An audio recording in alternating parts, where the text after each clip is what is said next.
सोलापूर जिल्हा labour societies cooperative federation पंचवार्षिक निवडणुकीनिमित्त सहकार विकास पॅनलची मोहोळ इथं माजी आमदार राजन पाटील यांच्या अध्यक्षतेखाली बैठक घेण्यात आली आहे। मोहोळ कृषी उत्पन्न बाजार समिती इथं सोलापूर जिल्हा लेबर सोसायटीज कोऑपरेटिव्ह फेडरेशन पंचवार्षिक निवडणुकीनिमित्त सहकार विकास पॅनलची बैठक माजी आमदार राजन पाटील यांच्या अध्यक्षतेखाली घेण्यात आली। मोहोळ तालुक्याची 50 वर्षांची परंपरा कायम राहील याची दक्षता घ्यावी अशी सूचना माजी आमदार राजन पाटील यांनी यावेळी दिली। कृषी उत्पन्न बाजार समितीचे माजी उपसभापती दत्ता पवार यांनी लोकनेते परिवाराच्या वतीने विचार व्यक्त केले।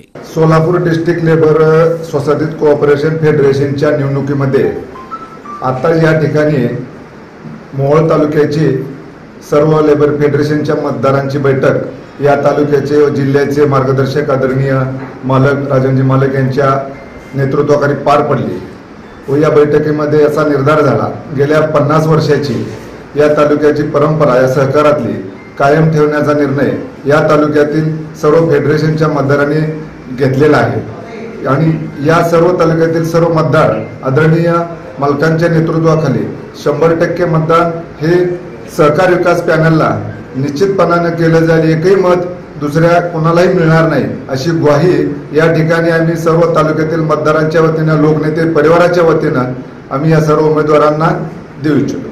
या पंचवार्षिक निवडणुकीमध्ये मोहोळ तालुक्यातील एकूण 49 मतदान आहे। यापूर्वीच सहकार विकास पॅनल मोहोळ तालुक्यातून संचालकपदी शिवाजीराव चव्हाण यांची बिनविरोध निवड झाली आहे। महिला मतदारसंघातून उमेदवार पार्वती गाडे या निवडणूक रिंगणात उतरल्या आहेत।